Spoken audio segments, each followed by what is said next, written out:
So I was just checking out a book by a research scientist and professor named Elizabeth Stokoe, and she talks all about something called choice architecture. And really the book is called Talk.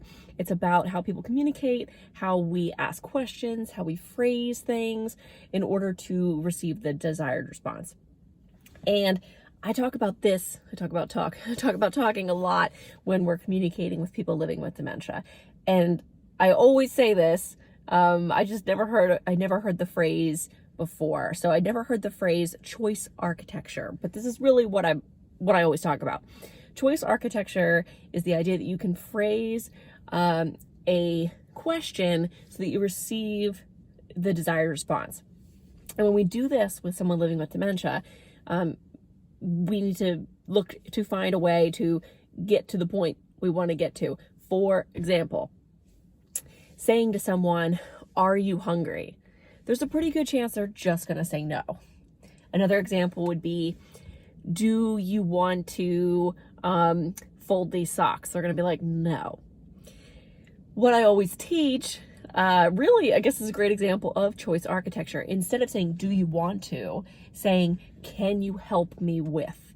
Saying, "Can you help me with?" implies that you need help, you need it done quickly, and you want them to help you. So it gets people involved instead of saying, "Do you want to do this thing?" Another example of choice architecture is instead of saying, "Are you hungry?" or "Are you thirsty?"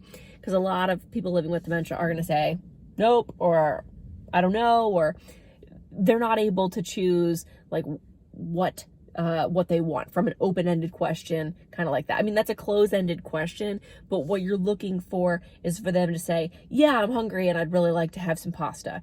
You're looking for that information. They're not going to give it to you. Instead of saying, "Are you hungry?" saying, "Would you like pasta or would you like a sandwich?" Or whatever. You're asking not for a response of if they want something or not. You're saying, which of these do you want? So you're kind of, you're using choice architecture to give them options that are going to lead them to actually eating something. With drinking water, I always tell people, just put the glass of water in the person's hand. Don't ask them if they want to drink water, because they're gonna say no. You just have to go, "Here's water, here it is." I used to do this even with a group of residents when I was taking people out for like lunch or something. I would say, "Hey, come with me. Where are we going? We're gonna go get some ice cream. We're gonna do something fun." Great, right? Instead of saying, "Do you want to come with me? Do you want to come get some ice cream?" Because honestly, people would say no. I don't know who doesn't want to go get ice cream. I always want to get ice cream. But asking or just saying like a statement like, "Hey, come with me." Totally different response. So keep this in mind as you're communicating with people living with dementia. Choice architecture and just the idea that even a simple change of phrase or just a couple extra words or a couple words you subtract from your sentence can completely change the response.